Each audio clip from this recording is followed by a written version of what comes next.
પૂર્વ કચ્છમાં ચાલતા દારૂના અડ્ડાઓ મુદ્દે આમ આદમી પાર્ટી દ્વારા રજૂઆત કરવામાં આવી. તારીખ 1-2-2016ના રોજ આમ આદમી પાર્ટી કચ્છ દ્વારા ગાંધીધામ તથા ગાંધીધામની આસપાસના વિસ્તારોમાં ચાલતા દારૂના અડ્ડાઓ અને આંકડાના જુગાર બંધ કરાવવા માટે આવેદનપત્ર આપવામાં આવેલ હતું, પરંતુ દુર્ભાગ્યવશ આજ દિવસ સુધી યોગ્ય કાર્યવાહી કરવામાં નથી આવી.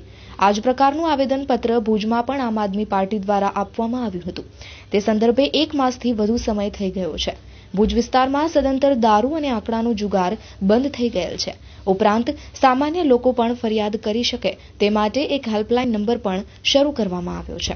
પશ્ચિમ કચ્છ એસપી શ્રી મકરંદ ચૌહાણ આમ આદમી પાર્ટીના આવેદનને ગંભીરતા જોઈને તાત્કાલિક કડક પગલાં ભરેલ છે, પરંતુ પૂર્વ કચ્છમાં આવા પ્રકારની કોઈ કાર્યવાહી કરવામાં નથી આવી. તેથી આજ દિવસ સુધી અનેક જગ્યાએ દારૂ અને આંકડાનો જુગાર ચાલુ છે, જે આપણા સમાજ માટે ખૂબ જ નુકસાનકારક છે. આથી ગાંધીધામ સંકુલ માટે પણ ફરિયાદ હેલ્પલાઇન શરૂ કરવાની માંગણી છે. આજે અમે માનનીય મુખ્યમંત્રી શ્રી આનંદીબેન પટેલને સંબોધિતને એક એક્ઝિક્યુટિવ મેજિસ્ટ્રેટને આવેદનપત્ર આપ્યું છે. 1 મહિનો અગાઉ 1-2-2016ના પણ અમે મામલતદાર શ્રી ગાંધીધામને આવેદનપત્ર આપ્યું હતું. એમાં સ્પષ્ટ લખ્યું હતું કે ગાંધીધામ સંકુલ અને ગાંધીધામના આસપાસના ગામડાઓમાં છડેચોક દારૂના અડ્ડાઓ ચાલી રહ્યા છે અને છડેચોક જુગારના અડ્ડાઓ ચાલુ થઈ ગયા છે. એને બંધ કરાવવા માટે અમે આવેદનપત્ર આપ્યું હતું. એ જ રીતે આમ આદમી પાર્ટી કચ્છ દ્વારા ભુજમાં પણ આવેદનપત્ર આપવામાં આવ્યું હતું અને ત્યાંના ડીએસપીએ 1 મહિનાની અંદર જ હેલ્પલાઇન શરૂ કરી છે. સાથે સાથે અનેક જગ્યાએ દારૂ અને જુગારના અડ્ડાઓ પણ બંધ થઈ ગયા છે. એટલે અમારી માંગણી એ છે કે આજુબાજુના જેટલા વિસ્તારમાં દારૂના અડ્ડાઓ અને જુગારખાના ચાલુ છે એને તાત્કાલિક બંધ કરવામાં આવે અને સાથે સાથે હેલ્પલાઇન પણ શરૂ કરવામાં આવે, જેનાથી આમ આદમીને એ લોકો रजुआत कर सके डीएसपी पास. एसपी साहब ने तो हमें बताया कि हम कुछ ही दिनों में एक्शन लेंगे. फर्दर हमने पहले भी जो आवेदन पत्र दिया था 1-2-2016 को, उसके बाद 8-10 दिन तो दारू बंद हुआ था, लेकिन फिर से चालू हो गया.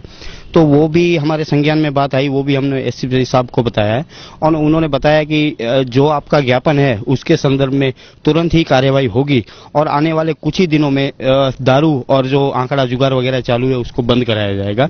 और हमारी एक दूसरी भी उनसे दरखास्त थी कि एक हेल्पलाइन नंबर जो रिसेंटली भुज में चालू हुआ है वो हेल्पलाइन नंबर चालू किया जाए, ताकि जो छोटे से छोटा आदमी हो वो भी इस बारे में कंप्लेन कर सके और डायरेक्ट पुलिस से वो बात कर सके इस सिलसिले में. आज रोज आम आदमी पार्टी ना कर्मचारीओ बधा आवेला छे अने एमणे आवेदनपत्र आप्युं छे के आपणा विस्तारमां पूर्व कच्छमां जे कंई चालता दारूना अने आंकड़ाना जुगार बंद करवा बाबतनी एमनी रजूआत छे. आ रजूआतनुं आवेदनपत्र आज स्वीकारेલું છે અને અમે આને યોગ્ય જગ્યાએ મોકલી અને આજે જ સરકાર સુધી આમનો સ્વર પહોંચાડશું અને એને માટેના જે નિયમોનુસાર પગલાં લેવાના થતા હશે એ અંગે તાત્કાલિક ઘટતું કરવા માટે પણ અમે ઉપલી ઓથોરિટીને આ બાબત ખાસ ધ્યાન ઉપર મૂકશું અને એનો યોગ્ય નિર્ણય થાય એના માટે પણ પ્રયાસ કરશું.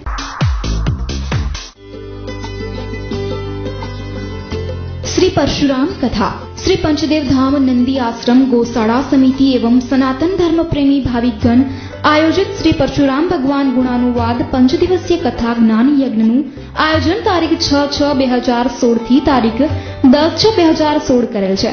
कथाना वक्ता श्री शास्त्री भीमसेन एल जोशी कथानु संगीत शैली में रसपान करावशे. दरेक समाजना धर्मप्रेमी ने पधारवा तेमज दरेक समाजनु योगदान स्वीकारवामां आवशे. स्थल पंचदेव धाम मंदिर, विलजी गजर सर्कल, अंजार, नटुभाई हरिलाल गामोट 9825092414, मनोहर भाई जोशी 9825187209.